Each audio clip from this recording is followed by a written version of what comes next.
Good evening, everyone. I am Dr. Kiranjeet Kaur, the project coordinator from strengthening pre-service medical education in medical colleges. And today I would like to welcome you all to this webinar of the second webinar of the COVID-19 case management webinar series.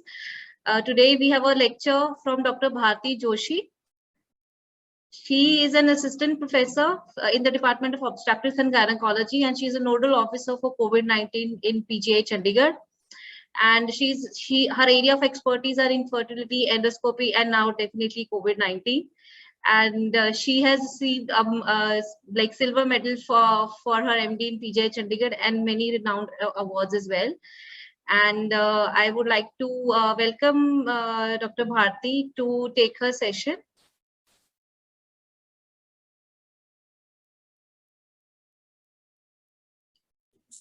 Hello, thank you.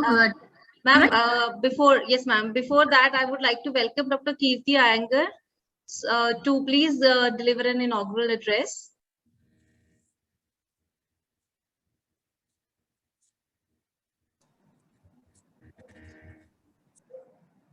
Okay, thanks, Kiranjeet. In fact, I would not like to take too much of time because this is a very, very important topic being taken by Dr. Bharti Joshi on management of COVID in pregnancy. The reason there was a need to have this webinar was that as the data has been emerging over the last 1 year, now we have very clear evidence that pregnant women have actually more adverse outcomes than the non-pregnant COVID patients. And I'm sure in all your circles, people who are in the hospitals, they can see that so many pregnant women, they have adverse outcomes. Sometimes there are maternal mortality and morbidity, and sometimes there is neonatal mortality and morbidity. And therefore, it is very important that the clinicians, clinicians and everyone else, they know, doctors and nurses, as to what can be done to manage a pregnant woman if she has COVID. While for other patients, we get to see that, a large majority are recovering at home. Sometimes for pregnant women, it's not possible. Number two, because women have to make many visits for the purpose of antenatal care and to get all the lab investigations done, they are also at a higher risk of exposure, because we know so many people who have not stepped out of the house much in the last, say, 14 months. But pregnant women don't have that option. They have to step out of the house, and they do get exposed to COVID. And when they get exposed to COVID, they also land up having poor outcomes. And therefore, it is extremely important that everybody who's involved with any maternal care is properly aware as to what is the latest guideline on the management of pregnant women during COVID. And in that context, we have requested PGI to organize this webinar. I would like to thank PGI, Dr. Madhu and her team, and to Dr. Bharti to organize it. So over to you, Dr. Bharti. Thank you.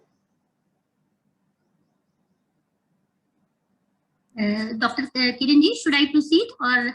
Yes, ma'am, please proceed. Thank you, Dr. Kiranjeet, for such a kind introduction, and thank you organizers again for giving this opportunity.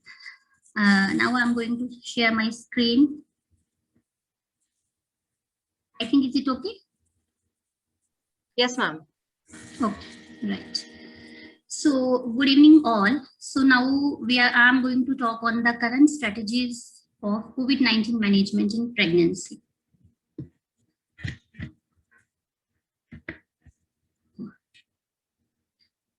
As all of us are aware that an alarm was raised in March 2020 regarding this pandemic, and we definitely started thinking in a different way, because being an obstetrician, we had different concerns in mind that was pertaining to logistics as well as clinical issues. And this urged for integrated approach. So what was the logistics for which we had to focus was in the form of space, staff, and supplies, because this is highly contagious disease. This cannot be managed as all comorbidities or all other pregnancy-related problems we are managing. So we needed extra space. We needed a dedicated and trained staff, as well as we needed supplies like PPEs and other drugs. So transport system and protocol development for all this has to be in the place. Another issue was, it was not just creating a space, just training the staff. what has to be done for the pregnant woman when there will be COVID-19 infection, because this was a disease which was first time happening. We didn't have any clinical evidence. We didn't have any kind of recommendations. We didn't have any kind of experience so far. So we had two challenges. The challenges was logistic as well as clinical issues. So how did we go about it?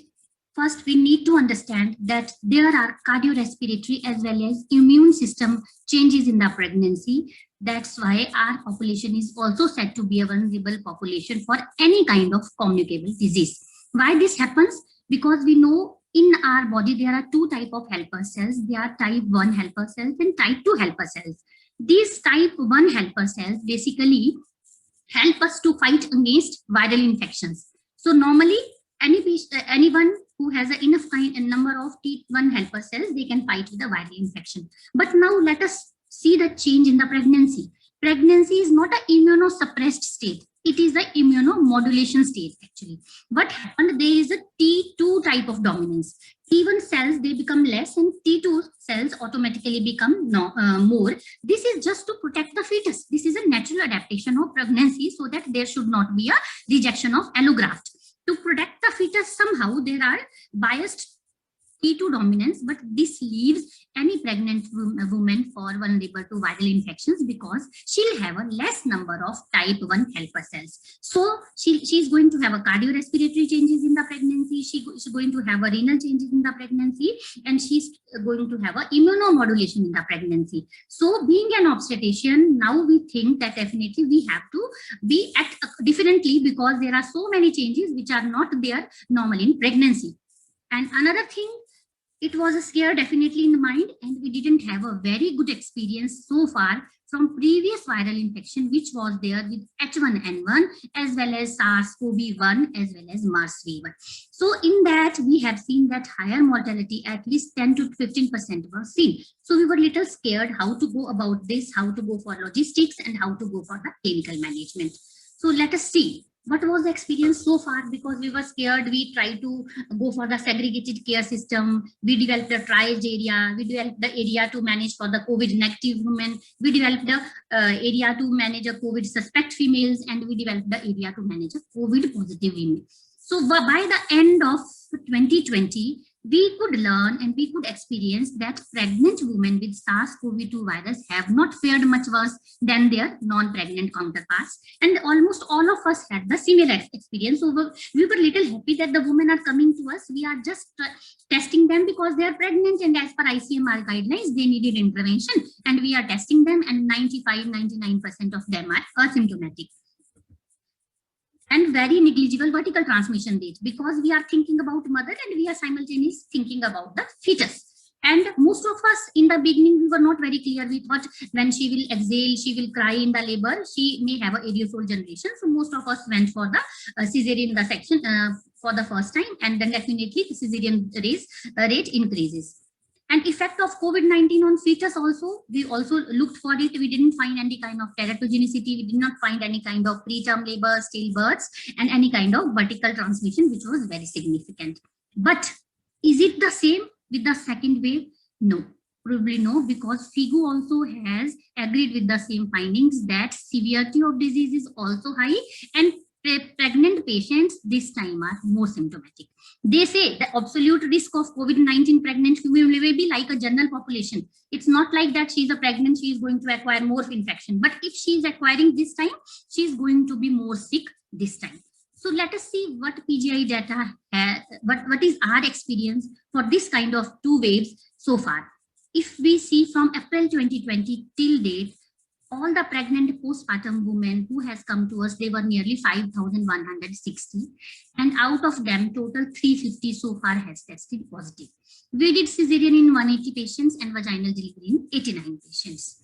And these were the obstetrical morbidities which we are seeing regularly in all kind of patients in COVID-19 as well as, and all kind of patients, they come to us with preeclampsia, acritas, antepartum hemorrhage, peripheral sepsis, ectopic, and heart disease. Acute pancreatitis was also a presentation. We see the cases of concurrent COVID and dengue also, and psychiatric disorder, which was a very rare disorder, which was the malignant catatonia.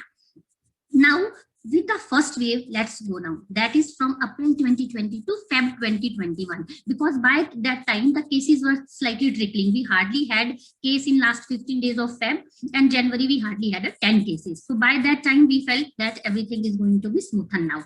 So in the first wave, total number of women who presented to us was 4,475. Out of them, 198 was positive. So positivity rate was around 5%. Most of them were asymptomatic, 93%, and only 10 women, 5% of them, they had a cough and fever, and only 3 women out of 198 in first wave, they had a COVID pneumonia that was also not a severe degree. Out of them, only 2 required steroids and 1 was relieved by giving oxygen by face mask. Vertical transmission we could see in 2 babies only, so that makes a chance of 1%. But let's look at the second wave, which we are counting from March 2021 to till date. We have screened so far only 685 women, and number of women which now has been turned out to be positive are 152. So nearly in last 8-9 months, we are seeing 198 females, and now we are seeing 152.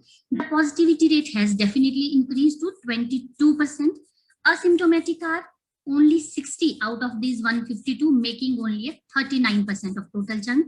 Then influenza-like illness symptoms like fever, cough, rhinitis, and pharyngitis, these symptoms are seen in almost 46% of females. And look at the chunk, moderate to severe illness so far has been seen in 22 females. So making at around 14% of females, they are moderate to severely sick. And these moderately to severe sick females they are requiring a high flow type of oxygen supplementations, non-invasive supplementations, and most of them are also intubated. These all patients, they required steroids, they required heparin.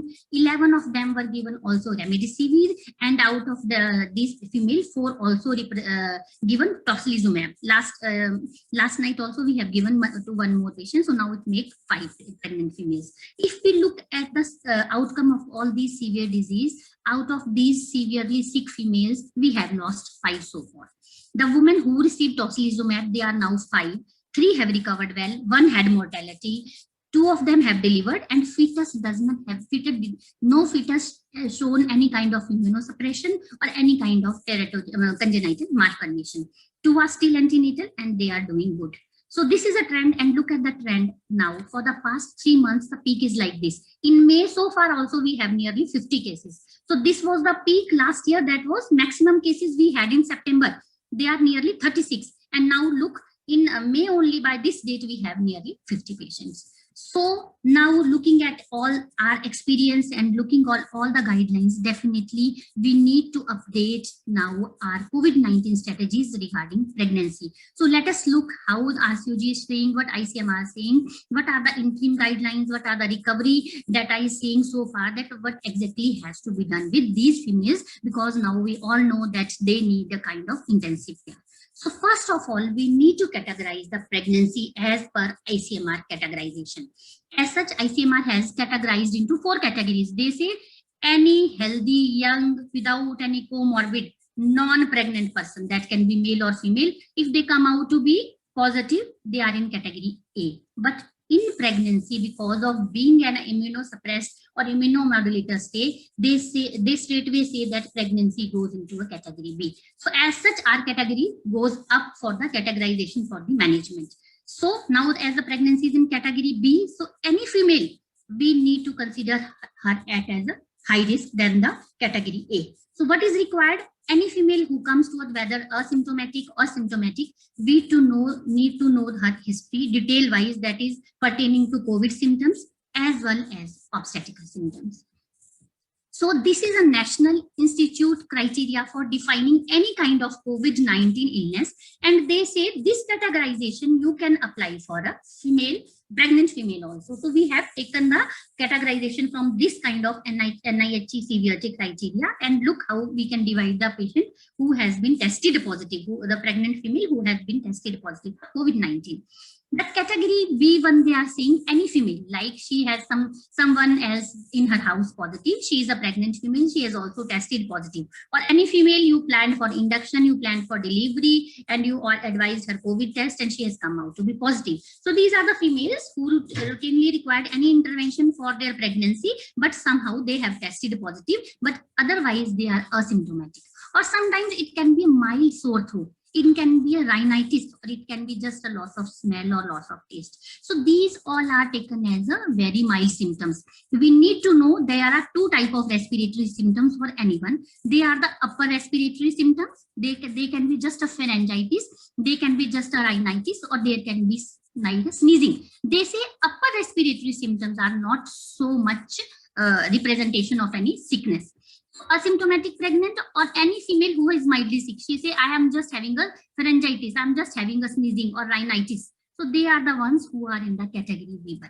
Now category B2 females are the ones who have a persistent fever, or they say I'm having a high grade fever, persistent cough, sore throat, or any kind of GI symptoms. Or any female, even she is COVID positive, she can have a mild symptom, but she's diabetes, she has other associated immunosuppressive disorders, she can be hypertension, she can be renal disease. So all those females are the category B2. And similarly, category C are the females who present to us with breathlessness, chest pain, drowsiness, hypotension, hemoptysis, cyanosis, or any other basically neurological signs. And one important thing is we need to reassess the category of all pregnant female once they are COVID positive every 24 to 48 hours, because a female who is asymptomatic sitting at home, she may convert into category B2 and she may convert into category C. And we have an experience like this. So these all categories, they are interchangeable, and very important sign, it is the category only once she tests positive. After that, you have to reassess her category for at least 24 to 48 hours. So how we can assess? We need to know the various parameters. Now, a patient who is asymptomatic sitting at home, definitely she will not have any breathlessness, she didn't have any hypoxia, her saturation will be more than 94, her respiratory rate will be less than 24. Any patient who has moderate kind of illness, she will become hypoxic, she will have an increased respiratory rate up to 29, she will have a fall in saturation, and the patient who are severely sick, she will have a respiratory rate of more than 30 and saturation may fall beyond 90%. So at least the woman who is coming to you, who is COVID-19 positive, it is not only that we have to look for her obstetrical profile, it is not only which we have to look for her saturation, her respiratory rate, her pulse rate, even her blood pressure is very, very important. Sometimes they say the patient may be tachypneic, but she is still maintaining her saturation. That is also a very warning sign. So any female who is coming to you, you feel like that she has only mild symptoms, but you see her saturation may be 95%. But when you see on examination that she is using her accessory muscles for respiration, like nasal flare, you may see that she has a 35 respiratory rate. In that case, it is also an alarming feature. So it is very, very important to note that any female who is COVID positive, along with saturation, please look for the respiratory rate. Please also look for the pulse rate and all other comorbid factors. Now, when to admit and how to manage these category B1 patients. These category B1 patients, only indication for admission for such patient is if they are there for your obstetrical intervention. Like there is a placenta previa who has come with bleeding, she is just incidentally found to be COVID positive. So definitely she is going to stay in the hospital. Or a patient who is planned for induction at term because of any obstetrical indication. Otherwise, any female who has tested positive, like she's 34 weeker, you feel that there is no obstetrical indication, but you have examined or you have this examination or this any kind of history eliciting that can be done telephonically also, but you need to she has to fulfill all the criteria of home isolation. So these category B1 females, they are the only ones who are totally asymptomatic or only upper respiratory infections as such at that time, they can be allowed for home isolation. There is no evidence to support measurement of coagulation markers, including D dimers in females whom you are providing a kind of home isolation. So please be specific. Any female, because sometimes we are getting calls that I have advised a patient who is totally asymptomatic as such, but doctor, we have advised her D-dimers, and now they are 2,500. What to do? Because we know that there are so many confounding factors in pregnancy for interpretation of D-dimer, and your patient as such is asymptomatic, so it will be very, very difficult to conclude how to go about it. So they say there is no evidence, and please don't go for such factors, because any patient which is if she is fulfilling the criteria of home isolation, she does not require any kind of these inflammatory markers.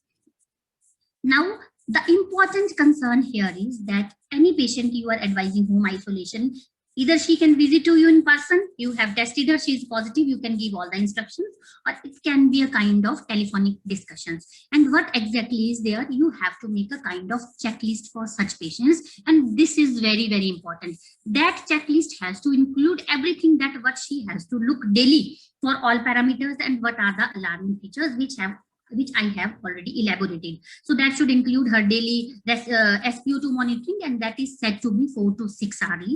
It has to be her respiratory rate. You have to explain her that shortness of breath, persistent cough, persistent dyspnea, or any kind of change she is perceiving for her past 2 or 3 days. So you have to give her a kind of checklist, or there can be home isolation chart which has to be given to every patient, and you need to follow that patient telephonically after 24 to 48 hours daily.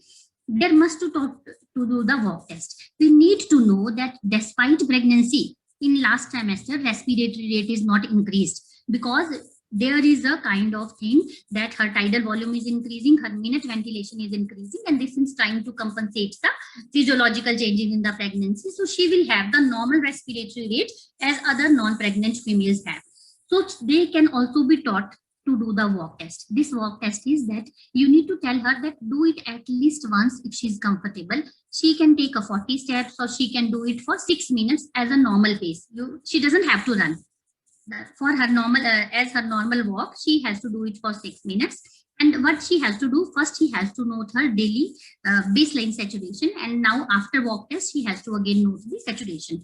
Either it falls below the 94%, that is also one alarming feature, or her previous saturation was 99% and now there is a deficit of 3%. So there is a fall of 3%. So both things are alarming. So these things are very, very important. Any patient who is fulfilling the criteria, you need to tell this patient to do all this. Now, there is another question which is frequently being asked, whether these women require any kind of thromboprophylaxis.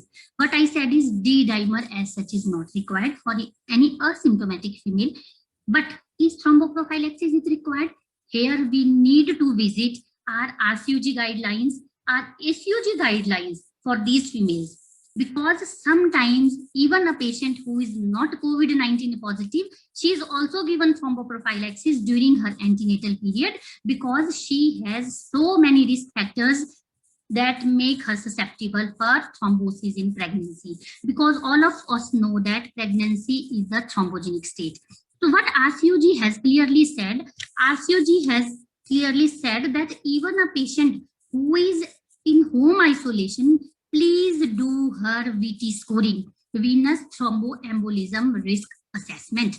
If she is in 3rd trimester, you need to look for other comorbid factors. She may be diabetes, she may be obese, she may be SLE patient who does not require any kind of admission for her obstetrical indication for her COVID-19. But now she is COVID-19 positive, she has 2 or more obstetrical factors. So yes, now her VT scoring become more than 3. She has a 3 risk factors. So she fulfills the criteria for thromboprophylaxis. So here what we have to do is, we have to look for other factors also in a patient who is in home isolation for her VT scoring. So this is very, very clear. We have given thromboprophylaxis for female, not for an increased D-dimer report, but looking for her other obstetrical history. Sometimes a patient She may have a history of DVT in her previous pregnancy. Now, definitely such patients who doesn't have a thrombophilia, but she has a history of previous DVT, and this time she is COVID-19 positive. Now she's third trimester, and now she has been a COVID-19. So this is a very good chart which is given in RCOG, and they have clearly said, please look for all assessments of VT even for the patients who are sitting at home, and thromboprophylaxis to be considered, taking COVID-19 as a transient factor as such. So now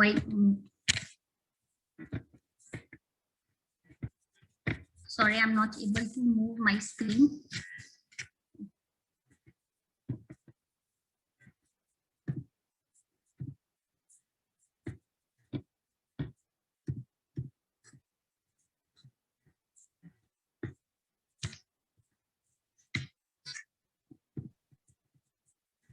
There is some technical glitch, I think.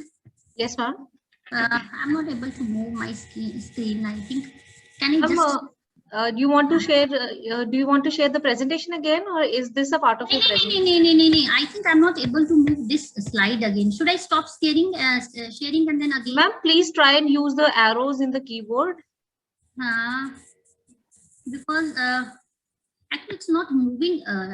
This screen is not moving. Otherwise, it's okay.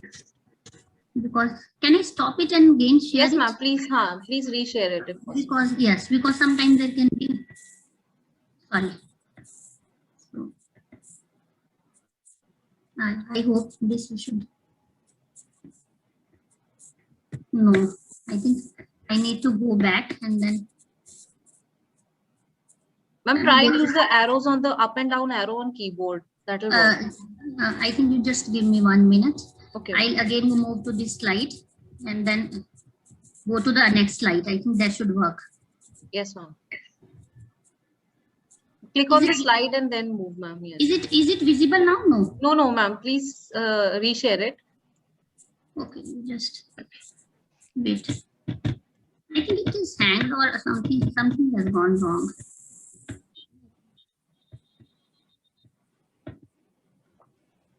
Kiranjit, if you have a backup PPT, you can share that.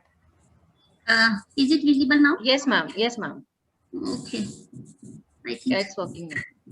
It's working because I think that got hanged actually. Okay, so now we were talking about the thromboprophylaxis. So sorry for the inconvenience. I'm moving to the category B2. So these are the females. Definitely, they need a kind of indoor evaluation because they are the females who are basically having the symptoms of lower respiratory tract infection. So lower respiratory tract infections means she can have a cough, she can have a dyspnea, she can have a shortness of breath, and she can have a sign of systemic inflammation like persistent fever. So these are the females, they need to be admitted and then their further evaluation is required. And what till then, we need to give them the symptomatic relief in the form of paracetamol, antitussives, and iron calciums and other things. That these females need a baseline investigations because we know that any pregnant female who is coming to us, we need to know what is her baseline CBC count, her fasting sugars, her electrolytes, or any kind of other LFTs or RFTs, because sometimes you find that they can have a baseline comorbid factors. Now, what about X-rays? As such, X-ray is not required for any female, but they say any female who has a shortness of breath or there are the worsening of symptoms, in that case, you can go ahead with X-ray. And we need to counsel that the exposure of X-ray is very, very less. It is just 0.1 Gauge, and that does not cause a significant effect on the baby. What about additional markers for these females? They have to be done if the persistence of symptoms are there for 5 to 7 days, and it is for the general public also. They say if persistence of symptoms like fever, cough, myalgia, they are persisting beyond 5 to 7 days, anyone should get their pro-inflammatory markers done. And what about the cough? Usually, we have seen that in non-pregnant female or as a general public, codeine cough syrup works very well, but we are little hesitant to give this the syrup in the pregnancy. So we are giving other kind of cough suppressants like Honitus or Glintus or Oscopies. And sometimes these patients for persistent cough, they require a kind of budesonide inhaler also. Now, These patients also need to be monitored, as we were giving the advice for the patient who are at home isolation, respiratory rate, pulse rate, walk test, SpO2 and everything. And what about, they need to be worked up, and if you feel that she has a subsidence of the symptoms after 48 hours, you have seen that her everything is fine, she has a baseline workup which is not showing any significant abnormality, then this patient can also be discharged. Category C patients require a multidisciplinary care and must therefore be admitted in COVID dedicated hospitals. These patients need definitely a thorough history obstetrical as well as related to COVID symptomatology, and have already said that one important factor to rule out the patient who are presenting to us with shortness of breath, who are presenting us with dyspnea, with low saturation, please look for other obstetrical factors must. We have seen PPCM, we have seen pulmonary edema, we have seen underlying heart disease, because these females are most of the time left untreated and neglected at their home, and they are presenting the symptoms which are mimicking the severity with COVID. So one has to basically simultaneously evaluate the obstetrical causes also, the patient who is coming to you with shortness of breath or severe symptoms. Now, these are the investigations which I have already elaborated, that they have the baseline investigations, and if the persistence of symptoms, or if you are seeing that there is a worsening, you are seeing any kind of response is not there, so you need to go for the inflammatory markers. Now, about what chest radiography, it has to be done once, or can we do it? It is indicated for the admitted patients for more than once. Yes, it is indicated sometimes for moderate to severe respiratory illness. If you are seeing that patient is not responding to your supplemental oxygen and you have given steroids and other things, so yes, you need to that chest radiography after 24 to 48 hours to see that whether it is a progressive parenchymal lung disease. We need to add something, we need to go about some higher drugs, and CT pulmonangiography is also indicated and should be kept in mind, because we have seen that patient in pregnancy can have a pulmonary thromboembolism because of pregnancy itself is a high risk. So in whom patients this should be done? It is very clear. A pregnant patient who is coming to you, she's having a shortness of breath. Her saturation is nearly 60-65%. Almost you have evaluated, you got an X-ray, and that X-ray is not showing anything, or that is showing a very small parenchymal opacities which are not correlating with the clinical condition of the patient. So here the lung parenchymal involvement is not too much, but patient is severely sick. So please think for other cause, because even pulmonary edema, we see there are the infiltrates, there are the patches in the chest X-ray. In COVID ARDS, this chest X-ray proportionately, you can see in proportion the disease severity with chest X-ray involvement. So in chest X-ray, a patient is coming to us, she's gasping for the breath, you see, but in X-ray there is nothing significant, or there are small parenchymal opacities which are not very significant, but patient requires a very high supplemental oxygen. In that case, yes, CT pulmonangiography is required, because this patient can have an underlying thromboembolism, which is also seen in COVID-19 patient. So the all investigations have to be kept in mind, all the differentials have to be kept in mind, a patient of COVID-19 when present to you in emergency. Now, we need to know for all the reference range of these pro-inflammatory markers in pregnancy, because in pregnancy there are so many physiological changes, so the reference range that is totally different from the non-pregnant population.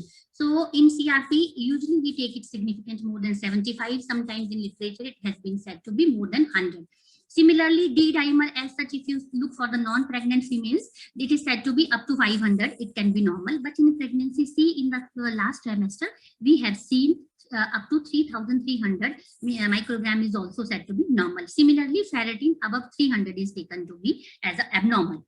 Now, Society of Maternal Fetal Medicine recommends that evaluation of ferritin in individuals with fevers higher than 39 degree, despite you are giving a persistent paracetamol in effort to should be done, because they say there can be two things. It can be an indicator of cytokine storm, or it can be an indicator of HLH. So in order to differentiate, even ferritin can be advised to any pregnant female where she is coming to you with persistence of fevers. She is taking 4 to 6 hourly 650 dolo, and despite that her fever is not going down. Please ask her to get her ferritin done, because this can be a marker indicating cytokine storm. Now, what about respiratory support? All of us may not be managing all the kind of COVID-19 pregnant, but definitely sitting our clinic, at least one of us can, when a patient who comes to us in emergency, at least she is not shifted to a higher center.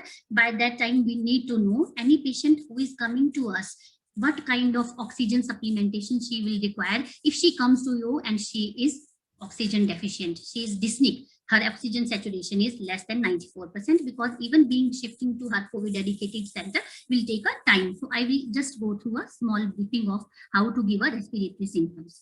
For moderate illness, definitely we need that all patients need to be observed, because we have seen that 40% go to the severe illness.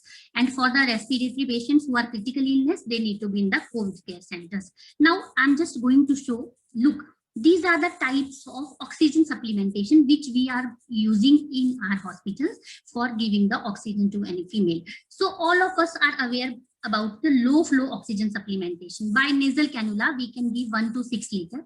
And by this fraction of oxygen that goes, that is almost 24 to 28%. Another way is that simple face mask we have given, seen, Venturi mask we have seen, NRM mask we have seen. So at least who are sitting in a hospital where other departments are also there to help you out, at least the COVID females, they can be managed this to this level with a low flow oxygen supplementation. Then another mode of supplementation, that is a high flow nasal cannula, and these are the females who are severe to critically ill, because they are all non-invasive kind of ventilations, but they are the ventilations which require support of ventilator. They have a PEEP, they have an independent flow, and they have an independent oxygen concentration. What about steroid trigger? Now, our patient who is coming to you, you find that she is having a basically moderate kind of illness. At the time of admission, all moderate kind of illness, we are giving the heparin prophylaxis and we are giving them the steroid trigger. Now, who females require steroid trigger? Who are hypoxic. A female, you have seen her saturation, she is now 91%, so she is less than 94%. You give her a supplemental oxygen, whatever modality you have, you give by venti mask, you give by nasal prong at least, and at least try to start the steroids. Now, how to give these steroids? This is very, very important. If we go by non-pregnant studies, they say you either give dexamethasone 6 milligram daily for 10 days, or you can give methylprednisolone 0.5 to 1 milligram for 10 days, or you can give a hydrocortisone. But here we need to know that for dexamethasone, we will have a concern for giving in pregnancy for 10 days, because we know that this steroid crosses the placenta. If this steroid crosses the placenta, all of us know that for lung maturity, we are only giving the 4 doses only for 48 hours. Beyond that, all of us are aware that prolonged dexamethasone or betamethasone can cause fetal immune suppression, fetal sepsis, fetal gastroenterocolitis. So this kind of presentation, if in pregnancy is there, we need to know that what kind of steroid she needs for her own disease. Here we need to know there are recovery trials, there are other trials coming up that they say you have to be vigilant enough to give corticosteroids in pregnant female, because here the concern is also pregnant female and here the concern is also fetus. So what we can do, any patient who is coming to you less than 34 weeks, you feel that she is a moderate kind of illness, she has lung opacities, she requires oxygen supplementation, and she will definitely require steroid also. So in that case, what you can do, here your concern is fetus as well as mother. You need to give for the fetus lung maturity and you need to give for her own disease. So in that case, if both concerns are there, we can start with dexamethasone, because dexamethasone will give maternal benefit as well as fetal benefit. But definitely for her own disease, we cannot continue it for the beyond 48 hours. So we can switch over to the methylprednisolone, that is 0.5 to 1 milligram per kg, or you can go give the hydrocortisone, because sometimes there is a problem with availability of methylprednisolone. But another issue can be that a 38 weeks pregnant female is coming to you. She requires steroids because of her COVID moderate illness. What next? Please don't give dexamethasone, because we know fetal maturity here is not a concern. So then we can again think of giving her methylprednisolone straight away, because now we are giving for mother's COVID chest. So either give methylprednisolone 0.5 to 1 milligram, or either give hydrocortisone 80 milligram twice, and at least whatever has been said in recommendation is it should be given for 10 days. So this is very important catch in pregnant female, because in non-pregnant or postpartum patients, you can give DEXA, you can give methylpred, or you can give hydrocort. Although studies have shown that DEXA may be better, but now the upcoming studies are there that methylpred is also working equivalent to dexamethasone.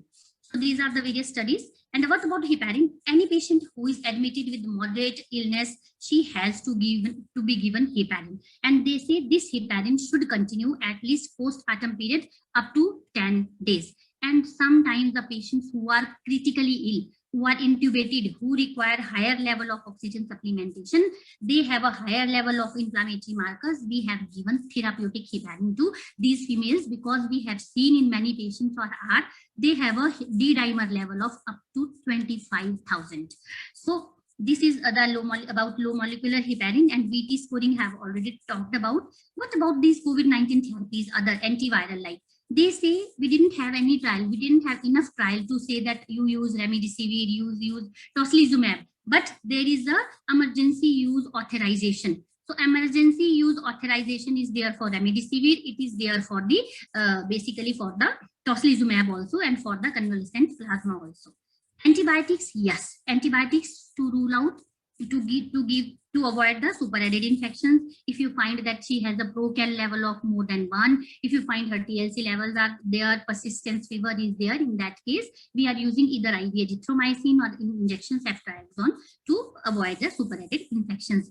Remdesivir, although it is a category C drug, but we are giving in the patients who are not responding to the steroids or who are worsening over a period of time. This is a dose 200 milligram IV on day 1, followed by 100 milligram IV for next 4 days. And one important consideration is you need to have a baseline RFT and FT for such patients, because they say remdesivir itself is a hepatotoxic, and if she has a dearranged LFTs, definitely she will have a superimposed effect of more worsening of ivermectin, favipiravir we are not giving. And remdesivir, we didn't have so much of clinical trial, but whatever clinical experience is there from our own patients and from 86 pregnant patients in whom it has been tested, they have said that it is safe so far.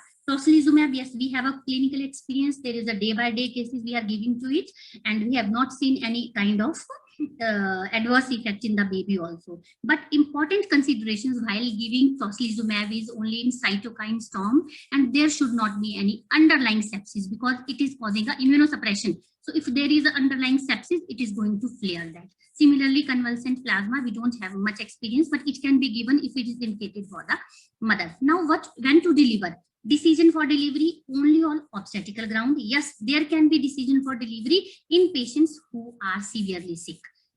Now, delivery does not improve maternal ventilation or prognosis in a critically ill patient. This we need to understand.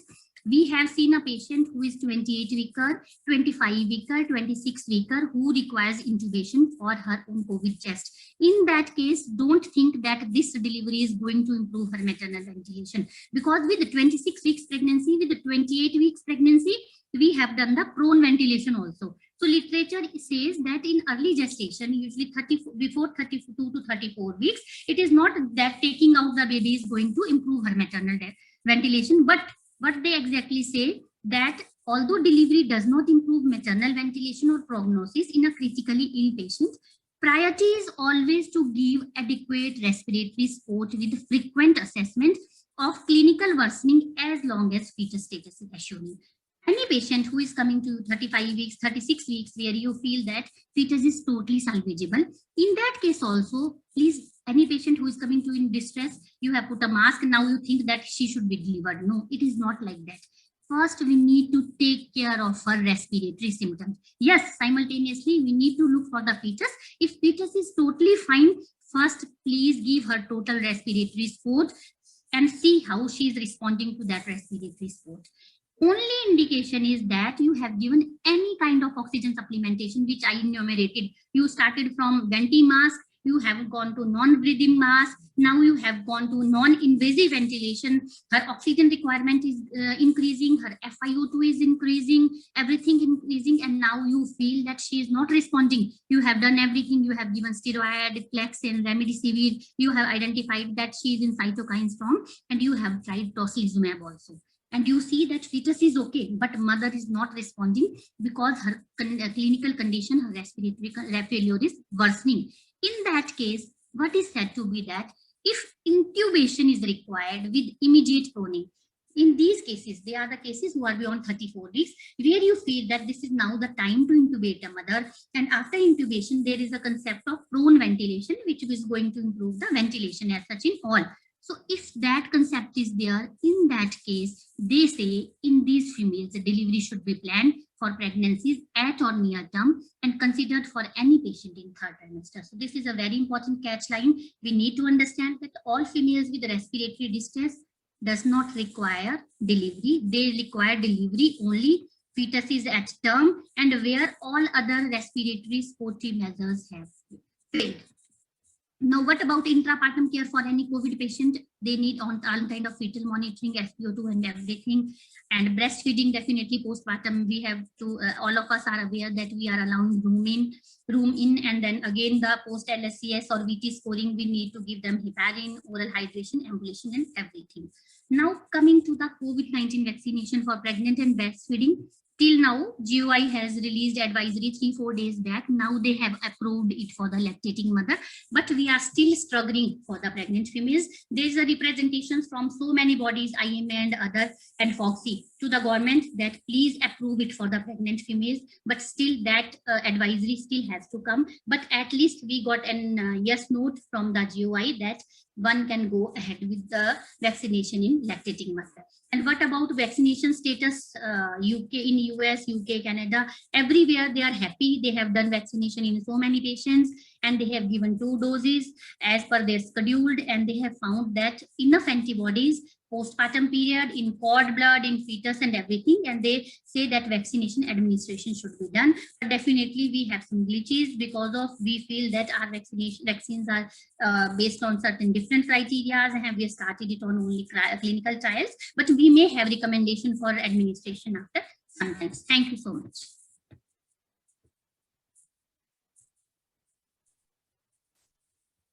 Thank you so much, Dr. Bharti, for such an informative session. I think it was very comprehensive, and we have lots of questions in the chat box. Now, I would like to invite Dr. Neena Singla. She's a project technical faculty and a retired obstetrician to please host the panel discussion. Thank you, Dr. Kiranjit, and thank you, Dr. Bharti. That was an excellent presentation. I think a lot of questions have already been answered, but still we have quite a few questions. So I'll start with the questions.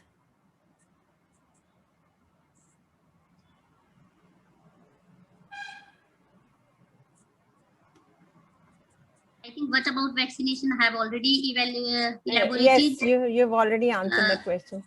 Please enlighten on COVID in first trimester. It is not different actually. COVID in first trimester, as such, we need to find out whether she is fulfilling the criteria of home isolation or she needs admission for her COVID-19 status. That is just for her categorization in the disease. Usually she may be sick in first trimester also, because we have seen females coming to us with COVID ARDS in 14 weeks, 16 weeks. So that is her disease categorization and obstetrical condition. So they go parallel in every trimester as such. And after vaccination, I'm not able to. How long to give anticoagulant? Yes, this is very important. A patient who is in home isolation actually. So they say you just look for the clinical recovery and at least try to cover it for the 7 to 14 days. This is a range which RCOG is given. So if you feel that she is unwell or she has some mild kind of symptoms, you may stretch it up to 2 weeks.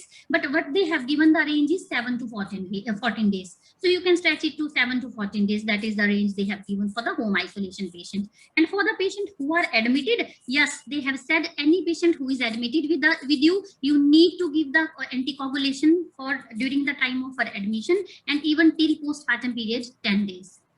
If cough always a category B2, cough is actually a sign of low respiratory infection. So cough does not come. They are the symptoms actually. Persistent of cough is definitely a warning sign. Even sometimes we see patient may not have a fever, but persistence of cough, it is a lower respiratory tract infection sign. So this has to be taken seriously. Role of aspirin, somebody is asking, there is no literature in early, like in mild disease, but people have talked about in one case where you feel that patient cannot take heparin or Clexane at home, another where instead of anticoagulation you give aspirin to these patients, and moderately to severe sick patient also they have talked about 150 of this aspirin.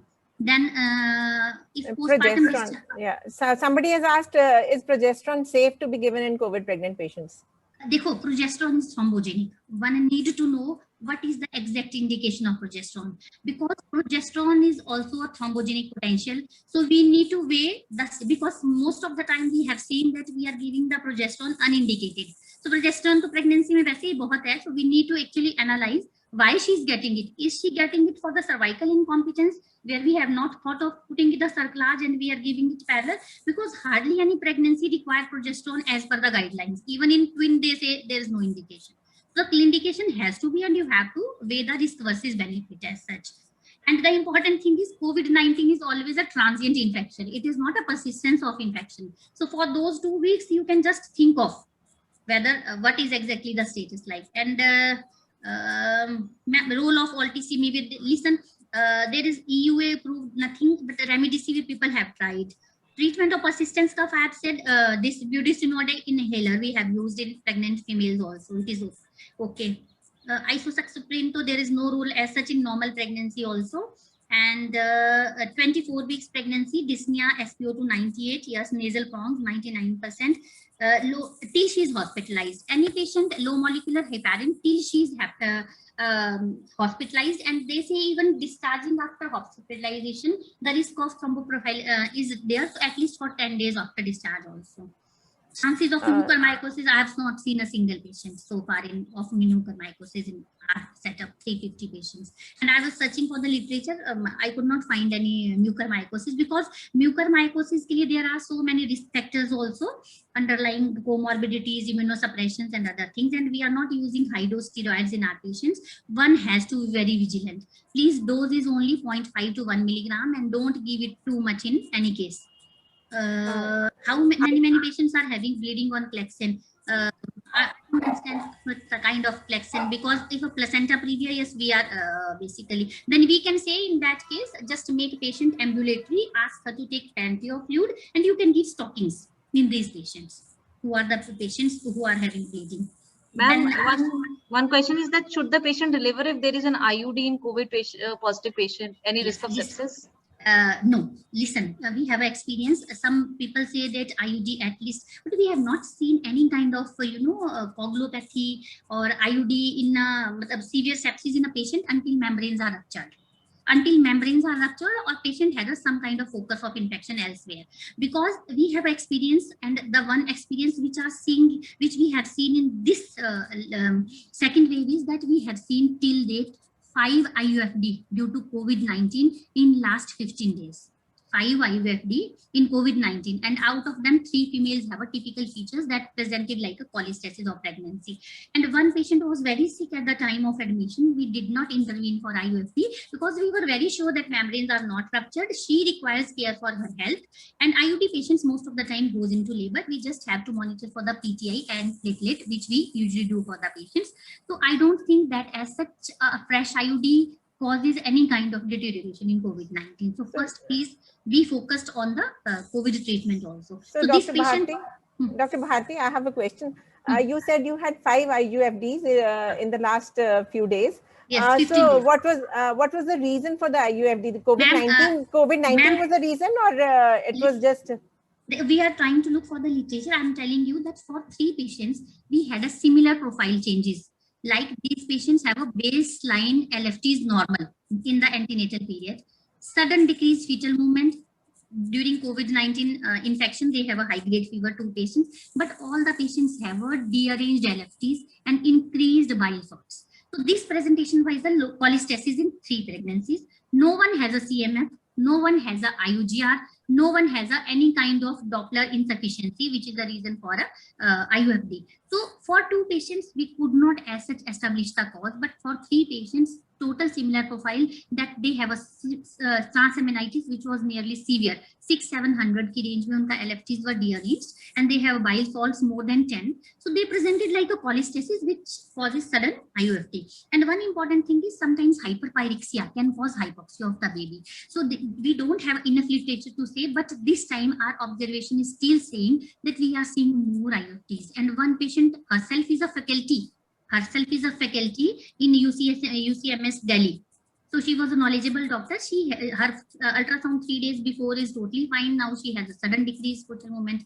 When we did ultrasound, there was nothing. And this we are seeing for the past almost for past 15 days, nearly 5 IUFDs, but 3 we are able to correlate some cause in it. So maybe later on we could establish that there is something which is going on with this COVID-19 disease severity. So that is also important concern. Any risk of abruption in a patient who's had history of RPC or subchorionic hematoma in early pregnancy? Not as such. Not as such, because whatever experience or whatever literature we have gone through, I have not seen any kind of thing in such patients. After LSCS, should we give a low molecular? Yes, it should be given. LSCS itself has a 10-fold increased risk of thrombosis for any patient. Warfarin safe in postpartum, we are giving. For the warfarin is always given when there is a mitral valve replacement in any female. Otherwise, warfarin is not given because we know that warfarin causes a basically teratogenic potential in mother. But yes, for the baby postpartum period, we can switch over. But in case of COVID-19, we need not to give, because we have to give only for the 10 days. So we can give heparin, which is does not cross placenta as such. And we have another question about imaging. Is HRCT a must if we can do MRI in pregnant patients? Ma'am, HRCT, the scoring and the disease severity categorization is actually based on HRCT. And HRCT also can be done in pregnancy, because even RAD exposure of HRCT is also less, and the teratogenic potential of that RADs is still beyond that threshold. So even HRCT can be done in pregnancy if it is really indicated for mother's health. But I have seen that most of the time you can make a diagnosis on your clinical picture as well as X-ray. So many patients, we have nearly 22 severe COVID ARD patients, and none of them required any kind of HRCT, because we could manage them based on their clinical presentations as well as on the chest X-ray. So HRCT actually we look for where you feel that you are doing everything for this patient and she is not coming up, whether it is a differential of superadded pneumonia or it is some kind of fungal infection now going on, which we have done in one patient now, and somehow it comes out to be she has a persistence of fever. We could not find any reason. Now her HRCT chest has shown superadded fungal infection. So these are the cases where clinical judgment is first important, and you go for the other thing. Actually, and the most NIV is better or HFNC is better? NIV, HFNC is well tolerated by the patient. If you see the NIV, here the patient needs sedation, because if you see it is a tightly packed and it puts sometimes, that impressions over the chin and everything. So NIV actually causes more pressure, more suffocation to the patient. And most of these patients, they require a kind of sedation. But definitely NIV, in both NIV as well as HFNC, we can control the PEEP. We can control her oxygenation as well as the flow. So one thing is you can do alternate HFNC with NIV. And we have some raised hands. So I think we have can we take an audio question, ma'am? Hello. That time RT-PCR positivity neonates at birth in COVID positive, yes, 1.5 to 2% is a rate. What we have seen is that we have seen 5 neonates as such positive, tested positive within 24 hours of birth. But RT-PCR positivity in placenta, in amniotic fluid, which we took at the time of birth, we could see only in 2 patients. So our positivity rate is also nearly 1%. for the first 200 females which we did actually, because after that we allowed everything room in and everything, and we are not seeing that we are testing neonates who are symptomatic now. That protocol of testing the neonates at birth is not now being followed, because previous literature has suggested that you can breastfeed also, you can room in also, there is a very less chance of vertical transmission. So we are only testing now neonates if they are symptomatic, like they are hyperthermic or they are showing any sign of sepsis at birth. So these are the neonates who are being now tested for as per our protocol. Otherwise, we are allowing them to room in, we are allowing them to breastfeed also, taking or hand care precautions as well as respiratory hygienes. And these patients are also, these babies are... Ma'am, we have a raised hand. Can we take an audio question, ma'am? Please, I think Tiranjit, just go ahead. Yes, ma'am. Dr. Parth Desai has raised a hand. Sir, please unmute yourself and please ask your question if you have any. Ma'am, up to what level of D-dimer? So your voice is echoing. Heparin is indicated postpartum. Listen, heparin is never indicated based on D-dimers, as I have already said, because in pregnancy, even in postpartum period, up to 72 hours, it can go up to 3,300, while the normal range is only 500. So please look for other parameters of postpartum where the patients need any heparin prophylaxis, which I already said. A patient may be a category B1 uncomplicated delivery who has come to you and she's just delivered. She's asymptomatic, her VT scoring is less than, she has only factor that she's normal postpartum. Yes, if she has emergency cesarean, if she's obese, if she's more than 35, if she's COVID-19 with symptoms, yes, you can give, and you can give for the 10 days. They say it is a very confounding factors. Please don't include D-dimer as such for decision of postpartum prophylaxis. So we don't have any reference range which is being given for D-dimers to conclude whether to give heparin or whether not to give. It is the disease, illness, severity, as well as her pregnancy related factors which needs to taken into consideration for giving her any kind of antepartum, postpartum and peripartum prophylaxis. Ma'am, we have another raised hand, Dr. Ashwini Parmar. Sir, please unmute yourself. Madam, good evening, madam. Good evening. Madam, in COVID patient postpartum, if D-dimer is 2,500, postpartum 1 week, and I want to discharge the patient, should I prescribe LMWH? No. By 1 week postpartum, she will have a less risk of thromboprophylaxis. She will have a less risk of thromboembolism, because whatever is indicated in postpartum period up to at least 10 days. Now we see that most of the D-dimers, they come to their 50% of their normal levels by 72 hours post-delivery. But they say they have seen the raised levels even up to 6 weeks postpartum. So what I am saying is, please, even she's already now 7 days postpartum, right? Okay, if she doesn't have anything, so at least what we are supposed to do is we have to give the postpartum prophylaxis in first 10 days. So that 7 days are already gone. And just now concluding on D-dimer will help not so much. So I personally feel it is not advisable. Yes, if you feel that she is having purpural sepsis, she is having other factors, then kindly consider, then there is no problem. But as such, only D-dimer is not a criteria to determine whether she should be given or not to be given. Ma'am, Dr. Anita Rajoria also has a question. Ma'am, please unmute yourself. Dr. Anita. Yeah. Good evening. Very nice presentation, Bharti ma'am. Good evening. Thank you, ma'am. Thank you. Nice to hear. I just wanted to know that you said that you have had 5 IUDs, yes, in COVID. We have had similar, experiences in early miscarriages also. Okay. And I just wanted to know, did you confirm intranatal or prenatal transmission of COVID in these listen, newborns? Yeah. We have just waiting for the histopathology report of placenta, because actually 2 weeks now, because they were old IUDs, we didn't do any intervention in these. Yeah. And all them delivered vaginally, so there was no use of sending that RT-PCR, because placental contamination is there in delivering the normal patient. Right. There was Thank no you. use, but we have sent placenta. We are waiting. We are looking whether there is a kind of change in placenta, thrombosis is there, or any infarction, necrosis is there, which has caused this, or what is the reason behind this. So we are just waiting for that thing. We have another question, Dr. Bharti. Is informed consent necessary to give remdesivir? Yes, ma'am. For remdesivir as well as for tocilizumab.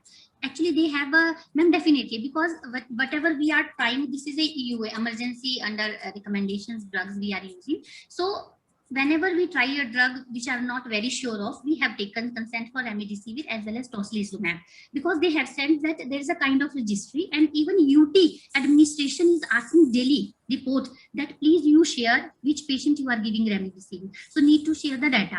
So this is a kind of preliminary clinical trial. So definitely consent whenever a drug is not tested, it's better to inform, because something goes wrong, you are doing for the benefit of the patient, and definitely we don't have any clinical trial. In that case, it should be done. So we are doing it. That information is also being sent to the UT administration also, that these patients we are giving remdesivir for so many days, please, because they are keeping the records also for whether pregnant females, whether all. So they say you please make a registry, you make a note, and for all these definitely making a registry, you need an informed consent. So we are taking it. Ma'am, Dr. Praneeth Kaur has raised a hand. Dr. Praneeth Kaur, ma'am, please unmute yourself. Hello, ma'am. Ma'am, I want to ask, if a term patient asymptomatic who's COVID positive, she's home isolated and she has reduced fetal movements, she come to us, how do we manage her? Listen, dear, if she is asymptomatic for COVID-19, we need to look for her obstetrical parameters, like, right? Because till date, we have not proved that any COVID-19 can cause stillbirth. We have just... Would you speak a little louder? Your voice is a bit low. Okay. Is it okay now? Yes, ma'am. Yeah, much better. Okay. Listen, for that you have to evaluate as per obstetrical indication, because there are no guidelines as such that any asymptomatic COVID-19 can cause sudden IUD. A decreased fetal movement, please look for her other parameters. Look for fetal status, look for IUGR, look for her Doppler if it is indicated for her obstetrical point of view, her general conditions, her vitals and other things you can observe. Keep her, ask her to make her DFMC, and then see what is the reason for the other things. Cholestasis के लिए वो evaluate कर सकते हैं, itching के लिए evaluate कर सकते हैं. So you need to look for all obstetrical parameters. Any asymptomatic COVID-19, we need not to correlate it with her obstetrical outcome at present. She has to manage like any other obstetrical patient as such, and no extra investigation as such for COVID-19, just to look whether it will have an impact on fetus or not. There have been reports of missed abortion, increased rates of missed abortion, IUGR, oligohydramnios during the earlier part of pregnancy. So what has been your experience, Dr. Bharti? Ma'am, we have not seen as such. We have not seen as such IUGR, because now we have enough data showing that whatever the patients who were coming to us in first trimester, second trimester, we have been following them till last trimester, because we have to report ICMR daily about their peripartum outcome and everything, and WHO also. So ma'am, this kind of data we have not seen much actually till date about missed abortion. Preterm labor, previously we were seeing, because that was most of the time iatrogenic. But that preterm labor actually is not there, because previously we didn't know any patient placenta previa who is COVID positive first time bleed करी. हमें ये लगता था कि we don't know कि 2 weeks में पता नहीं क्या हो जाएगा इसकी disease severity को, let us operate now because stable now.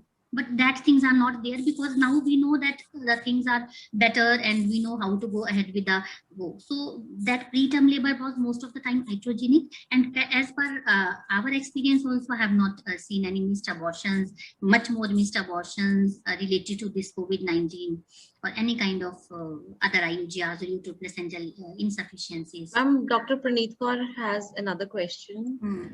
Ma'am, please unmute yourself, Dr. Praneeth. Ma'am, I want to ask the same question. So the patient who is feeling reduced fetal movements, so if ultrasound is not available that time, so do I do a per vaginal examination or I avoid doing an examination? No, there is no contraindication to do any PV examination in COVID-19 patient as per CIC. Okay, they say obstetrical management should go side by side. Okay, it should not interfere with your COVID-19 status. But vaginal examination should not be an indication to doing DFMC, because if you have a stress, if you have a CTG monitoring, because there should be, and sometimes you can give a time to patient, because there is a sleeping cycle of baby also. Sometimes patient are overconscious, you have seen. That sleeping cycle is there for baby 1, 2, 3 hours, and most of the time, if sometime other time maybe mother is sleeping, that's why she is not perceiving, and when she got up, then baby is sleeping. So you need to give her some time. You need to look for the obstetrical factors here also. And as such, PV is not a contraindication for COVID-19. That per se, if it is indicated for her own obstetrical management, you can go ahead. That is not a contraindication. Some people recommend that we should go for cesarean instead of a normal delivery because the patient is already hypoxic. So to avoid the stress of normal delivery and more hypoxia, cesarean is recommended. That I said, na, up to date, the latest literature what have come in April is only that in this we have done in 2 or 3 patients. We have done cesarean because we feel that near term baby, mother is hypoxic, she is being intubated, her saturation herself is not being maintained. How to monitor that hypoxic mother and hypoxic baby? And we all know that most of the time this hypoxia of mother is going to cause depression of the baby. We have delivered sick baby like only that. Yes, but they have not used the elective cesarean term. That is to be very sure. Because sometimes we have seen a 28-weeker who is intubated, she delivers in next 4 hours. Because that stress also leads to normal delivery. It is not that intubated mother cannot deliver. Intubated mother can also deliver. But what is her status? How much rapid it should be done? What is fetal status? Now a 38-weeker mother is hypoxic, 85% saturation, FiO2 100%, patient is intubated. Definitely that baby is salvageable. That baby has a right to come alive. And you know that mother is 85%, that baby cannot sustain that hypoxia for next 4, 5 or 6 hours for the normal delivery. So all these parameters should go side by side. So yes, these patients have required, and she's already intubated. Whatever she's sedated, she's intubated, you have to, yes. But that important thing is additional risk of surgery is always there. Because even if you cut the tissue, inflammatory markers are going to raise, condition can worsen. That is very important, because any additional intervention, because we know that inflammatory markers, they always raise when you cut or when you put a cesarean or when you do any kind of surgery, but we don't have any option. And sometimes these patients, they improve by prone ventilation. So prone ventilation, and now you know that normal physiology of labor for any patient can take 12 hours, 16 hours, maybe more than that. So prone ventilation by that time will not be possible, and these patients are important because their minute time is very important. For these patients, yes, we can go back to the elective cesarean. We have done in our patients. For after intubation, we did in 3 patients. 2 patients could not survive. 1 patient survived. 1 patient we have done on HFNC and giving spinal. This patient has a very bad cough. HFNC patient was there. We did cesarean because we felt the moment she got intubated, after that she got intubated, but she survived and she went back home. So we have different experiences. We are learning day by day. But what literature is clear, that the moment the need of ventilation arises, it means patient near term baby should be out. Baby should be out. If she is intubated, you feel her PV, because one time we noticed, by that time we thought of delivering her, she was already 6 centimeters. The moment she went into theater, she delivered from below, because stress also causes preterm labor. That is very important. We have seen intubated patient delivering early. So this is very important. Stress also causes early labor sometimes. So we can do 1 PV, we can assess, and otherwise it is definitely cesarean we are doing. And they say early delivery is indicated. So that is modality that depends on clinical condition, obstetrical condition of that patient at that time. So same thing will be, someone has asked, can COVID be an indication for MTP in early pregnancy? No, not at all. There is no teratogenicity as such. No, if the patient is very sick, like you said, the patient is intubated. That is not going. Literature says below 32 weeks, nothing. Okay. You do proning, you do anything. हमने 27 weeks pregnancy में nothing. We did proning with the pregnancy. There is a postures in proning in pregnancy. There is in the literature. With the 27 weeks also, we didn't deliver the baby. Mother intubated. She is proned. There is a special position, Trendelenburg, reverse Trendelenburg position, and she is doing good. So it is after 32 weeks when you feel that baby is salvageable, and her ventilation definitely, because that proning technically become little difficult, and it is the thing is baby is also viable, and taking out the baby is definitely going to help her in ventilation. Below 32 weeks, literature doesn't say much. We have another question. Post-COVID day 21 with positive D-dimer 3608 LDH 507. SGOT 507 SGOT, SGPT 134, 172 PGR, primary gravida 35 weeks. Okay, this patient is recovered probably, I feel, because she is day 21 post. And the two things important to know is what is her level of saturation, because by day 21, I personally feel that she must be COVID negative, because all these transaminitis, all these inflammatory markers, they can sustain long. It is the clinical condition of the patient which is very important. Day 21 pay, we need to know that how is patient behaving clinically, because most of the time we know that after 17 days of isolation, all of us are finding joining their duties. No one is being tested. Okay, so patient clinically, we presumably feel that she must be negative by that time. So these inflammatory markers are hardly going to do anything. It is a clinical condition which is worrisome. We need to follow that. That is the only thing, because all these parameters sometimes takes time. We have seen even non-pregnant, our colleagues, they have inflammatory markers, they have their transaminitis, which is persisting for 1.5 months also. So we need to look for clinical condition, not for these markers, if a patient is day 21 post, day 1 post-COVID. One question is there. A lot of COVID patients in third trimester have decreased LICR. What should be done? Nothing. We just have to maintain her adequate hydration, because the important condition is any viral or any kind of fever. We have seen oligohydramnios transiently, and we have seen after adequate hydration, after rest, after coming her fever down, we have seen clinically 3 to 4 days LICR improves. You please look for other feature status, growth, NST, or any, if we are doing biophysical profile for movements and everything. Only isolated oligohydramnios cannot be an indication for any kind of intervention. And we have seen that most of these patients have decreased LICR. You give them rest, you give them plenty of fluids, you look for their clinical recovery, and you do then intervene and see. Because isolated oligohydramnios, as such non-COVID-19 pregnancy, is also not an indication for any kind of intervention near till 37 weeks also. Is there a role of azithromycin in first 5 days of COVID infection?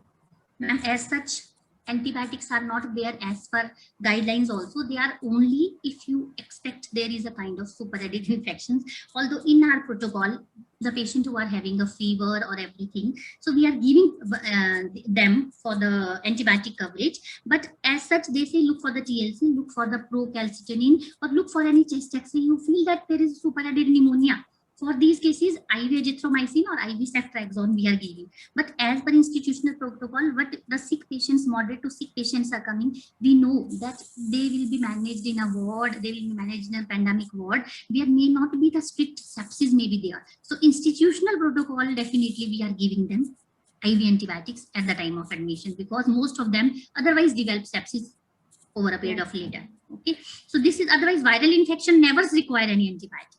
But it is just to prevent, or you can have, because one bed is here, another patient is lying there. We all know that this is a pandemic, all of us are exhausted, not maintaining that kind of sepsis is not possible. Even in ICU, people is having, females are having fungal infections and everything. So just to prevent all these conditions, so they are the ones. Otherwise guidelines are you look for any kind of superadded infection, TLC raising, procal. So they are the indications where antibiotics is raised. Okay. We will take only last few more questions, ma'am. We are already overshooting time. There is one question. Can rivaroxaban be given for thromboprophylaxis? No, ma'am. I think it is the heparin. In pregnancy, in thromboprophylaxis, if you look for the literature, they are the only Clexane. Clexane is the Clexane or unfractionated heparins. They are till date well studied. So there is no, for COVID-19 as such, please, it is to be given only for a short period of time.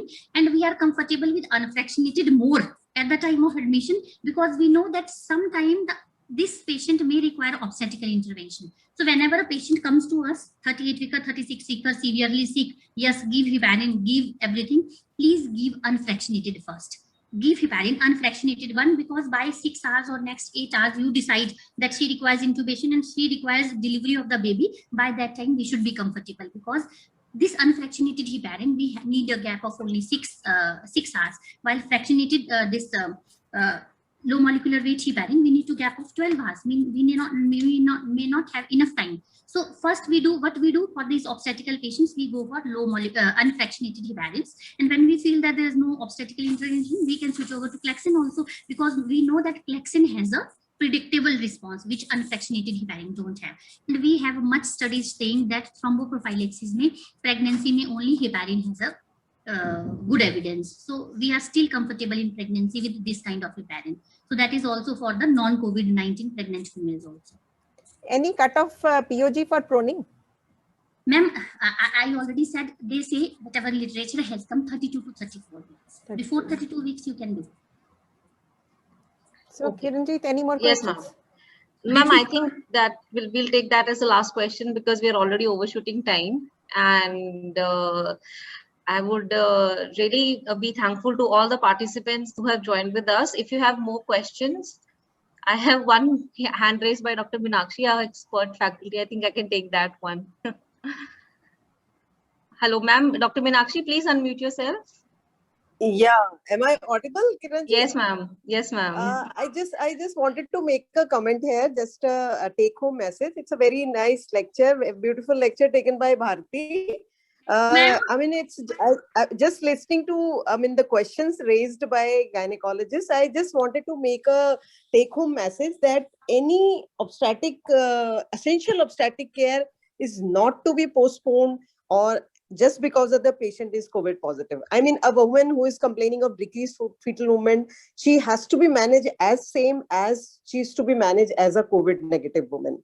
So that should be a message that should be carried on. Though we have to see that mother is not at much risk than the, with this, then that preventing that action. So, I mean, most of the obstetric women fits into that should be having the same management as a obstetric manager as of any essential obstetric care, and that should be continued in that woman. Thank you, Bharti. Thank you, Kiranjit. Thank you. I have one question, Dr. Bharti.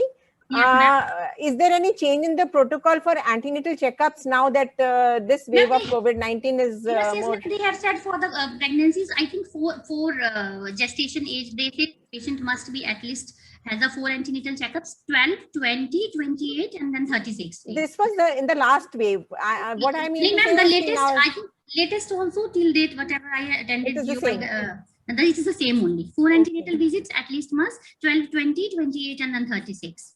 Okay. Thank you. Thank you, Dr. Bharti. Thank you, Dr. Thank Bharti. you so much. Thank you. Ma'am, Dr. Reena, please give a vote of thanks. I would like to thank Dr. Bharti for such an excellent presentation and finding time in this COVID scenario. She must be very busy with being the nodal officer for COVID in PGI. But she did find the time to give an excellent presentation, and I think she has answered everybody's questions. If anybody else has any more questions, they can post them to us on our email address and they'll be answered. So Dr. Bharti, thank you so much. And I would like to thank the faculty from UNFPA, Dr. Kirti Iyengar and her team, and all the participants, and of course our PGI team for arranging this webinar. And most of all, Dr. Madhu Gupta, who's the principal investigator for this project and who's been instrumental in getting all these webinars done. Thank you so much. Thank you, everyone.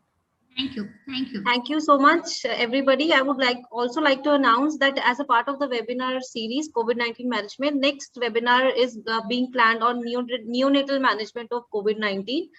That is planned for 28th of May. The link for that will be shared with you via email and will also be available on YouTube channel of UNFPA India and PGI UNFPA project handle. I will be sharing those links via email with you all and hope to see you again on 28th with similar enthusiasm and participation. Thank you so much, everybody, and have a very good evening and happy weekend. Thank you. Thanks all. Thank you so much. Thank you.